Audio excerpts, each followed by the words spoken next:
morning children. In today's class we are going to learn about product of determinants. Product tells multiplication. We have already learned multiplying two matrices.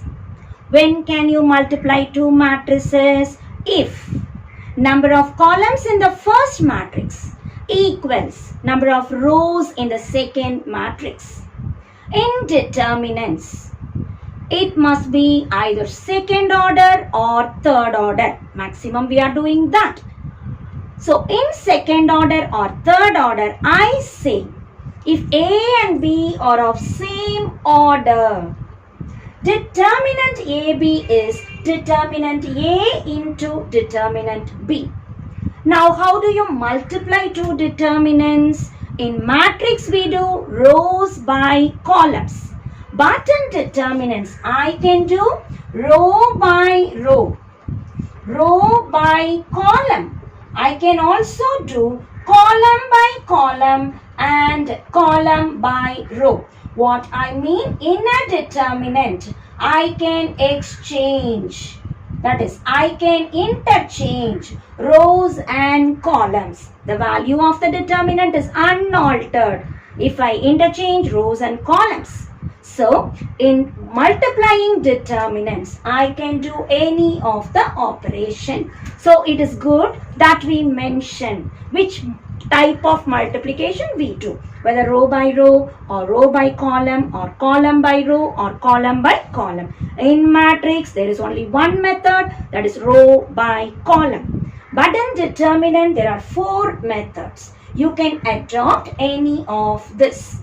Now, a very important concept to remember, in most of the matrices, AB is not equal to BA. Very rarely it might be equal, but in general, we will say AB not equal to BA.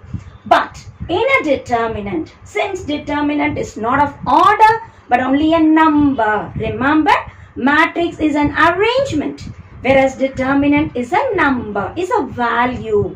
So, determinant AB is determinant A into determinant B.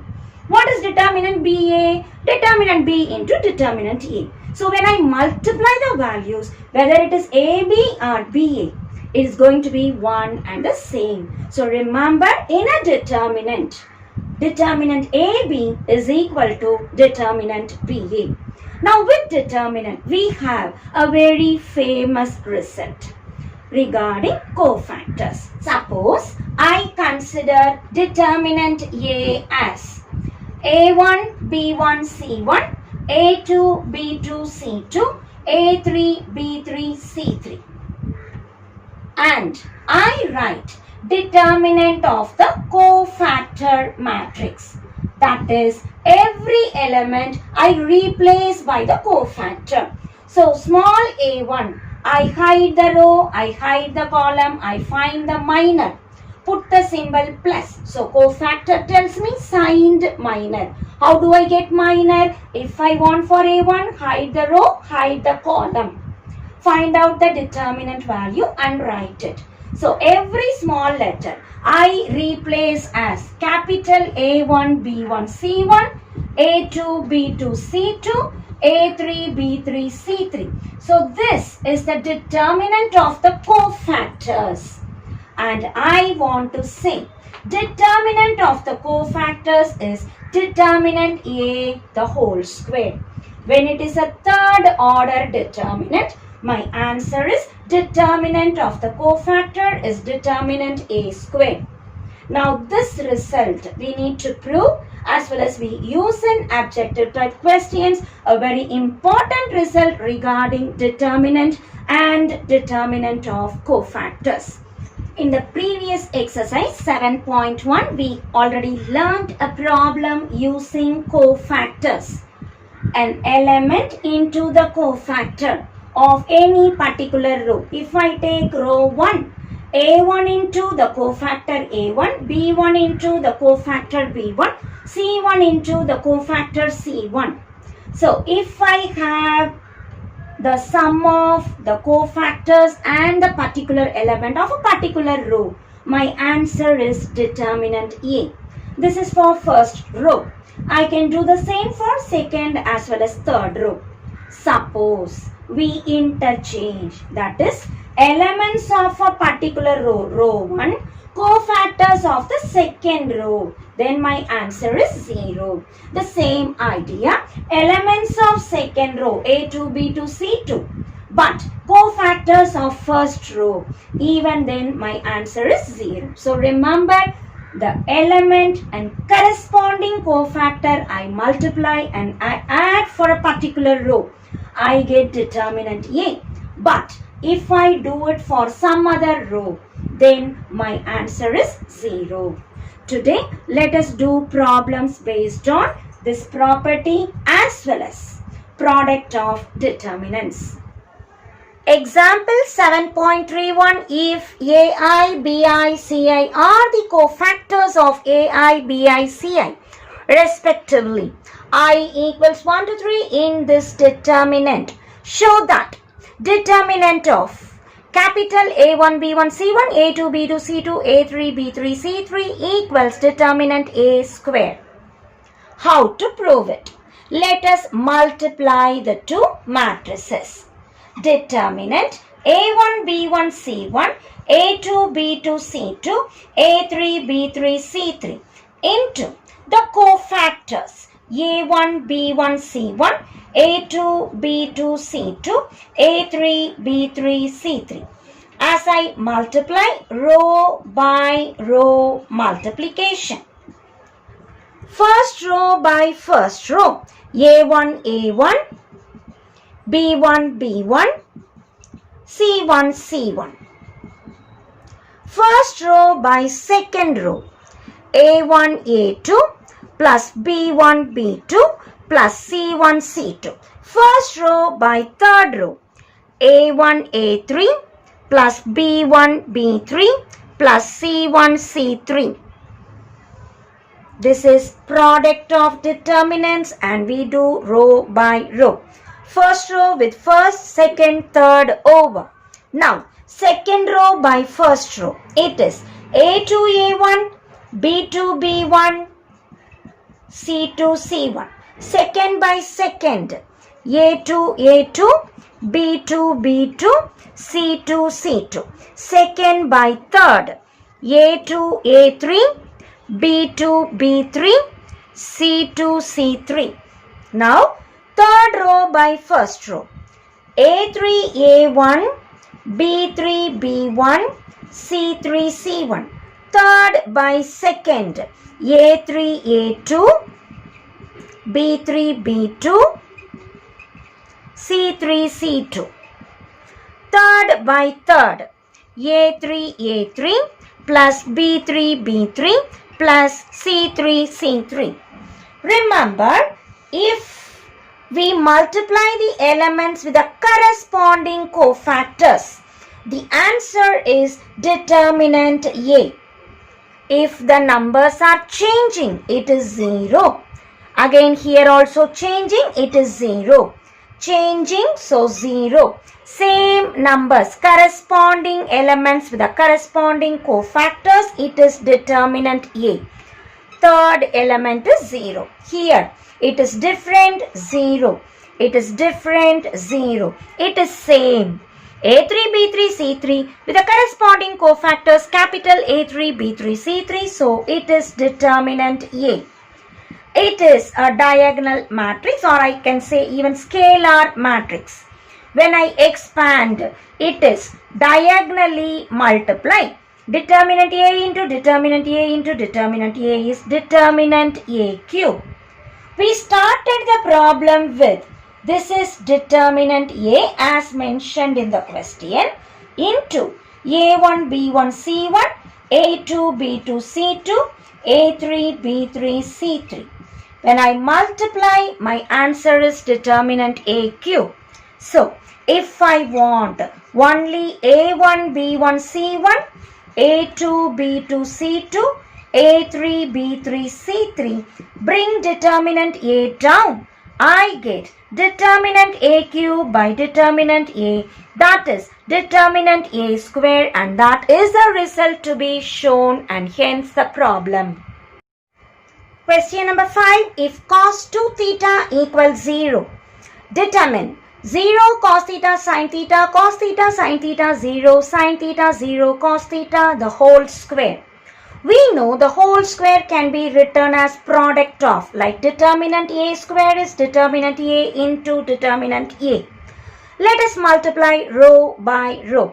First row by first row. 0 cos into cos, cos square, sin into sin, sin square. 0 cos square, sin square. First row by second row. 0 cos theta into sin theta, 0. So I get 0 plus cos theta sin theta plus 0. Now first row by third row. 0 into sin theta, cos theta into 0, sin theta into cos theta. Now first row is completed. Let me go on with second row. Second row by first row. Cos theta into 0. Sin theta into cos theta, 0 into sin theta. Second row by second row, cos into cos, cos square theta. Sin into sin, sin square theta. 0 into 0, 0. Second row by third row. Cos theta into sin theta into 0, 0 into cos theta. Now third row, sin into 0, 0 into cos, cos theta into sin theta. Third row by second row, sin theta, cos theta, 0 into sin theta, cos theta into 0. Third row into third row, sin into sin, 0 into 0, cos into cos. As we know certain formula, that is cos square theta plus sin square theta. The identity leads to 1. Whenever sin theta cos theta comes, I can write sin 2 theta by 2. Given cos 2 theta equal to 0 in the question, I can write sin 2 theta is root of 1 minus cos square 2 theta. That is 1 because cos is 0. 1 minus 0, 1 square root is 1. Let us substitute. So wherever sin theta cos theta comes, it is sin 2 theta by 2. But sin 2 theta is 1, so 1 by 2. Substituting these values in the question. Cos square plus sin square 1. Cos theta into sin theta 1 by 2. Again 1 by 2. 1 by 2. 1 by 2. Here it is 1 by 2. 1 by 2 and this answer is 1. As we know, let us expand the determinant. To ease the calculation, let us take 1 by 2 from first row, 1 by 2 from second row, 1 by 2 from third row. We get, if I take 1 by 2, 1 will become 2, 1, 1. This will be 1, 2, 1. Third row, 1, 1, 2. Let us use Sar's rule to expand the determinant. As we simplify, we get 4. Now, to substitute 1 by 2 into 2 into 2, 8. This determinant by using Sar's rule, it is 4.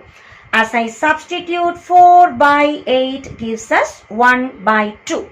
So, the given determinant square, 0 cos theta sin theta, cos theta sin theta 0, sin theta 0 cos theta. The whole square is 1 by 2. Question number 6, exercise 7.4. Find the value of product of two determinants. As I look at the two determinants, let me multiply row by column. Remember, whenever I do determinant multiplication, I have to mention which type I do. Here we shall do row by column. First and first. Log 64 base 3, log 3 base 2 plus log 3 base 4, log 4 base 3. First row by first column done. Now first row by second column. Log 64 base 3 into log 3 base 8 plus log 3 base 4 into log 4 base 3. Similarly, second row by first column. Log 8 base 3, log 3 base 2 plus log 9 base 4, log 4 base 3. Second row by second column. Log 8 base 3, log 3 base 8, log 9 base 4, log 4 base 3. As I try to simplify, 3 cancels. I am left with log 64 base 2 plus 4 cancels, 3 cancels. This will give rise to 1. Here 3 cancels. I am left with log of 64 base 8 plus log 3 cancels, 4 cancels. This gives rise to 1. So we are using change of base rule. Here again 3 cancels. I am left with log 8 base 2. 4 cancels. I am left with log 9 base 3. Here log 3 and 3, 8 and 8 cancels, giving rise to 1. Plus 4 cancels. I am left with log 9 base 3. See, in what way I can represent the number with respect to the base. 64 can be written as 2 power 6 base 2 plus 1. Here log base is 8. 64 can be written as 8 square plus the second number 1. Here base is 2. 8 can be written as 2 power 3 base 2 plus here base is 3. 9 can be written as 3 power 2 base 3. 1 plus again base is 3. So 9 can be written as 3 power 2 base 3. Every time it is good to write the number in terms of powers of base so that power will come near. It will be easy for us to simplify. I get 6 comes near log 2 base 2 plus 1. Here 2 comes near log 8 base 8 plus 1. Here 3 comes near log 2 base 2 plus 2 comes near log 3 base 3. 1 plus 2 comes near log 3 base 3. As we know, log a base a is 1. I can substitute. I get 6 plus 1, 2 plus 1, 3 plus 2, 1 plus 2, which gives rise to 7, 3, 5, 3. As I expand 7 into 3, 21, minus 5 into 3, 15. So we get the answer 6, and 6 is the value for the product of the determinants. Let us recall certain logarithm rules which all we have applied in this problem. Log a base b into log b base c. This and this cancels. I am left with log a base c. Change of base rule. When a base a comes, logarithm gives us 1. When a base b and b base a are coming in logarithm, the answer becomes 1. The power comes near. So these are the rules that we have applied in this problem. And the important clue, when I have base 2, write 64 as the powers of 2. When I have base 8, write 64 as the powers of 8. and apply in the second row also to arrive at the answer easily.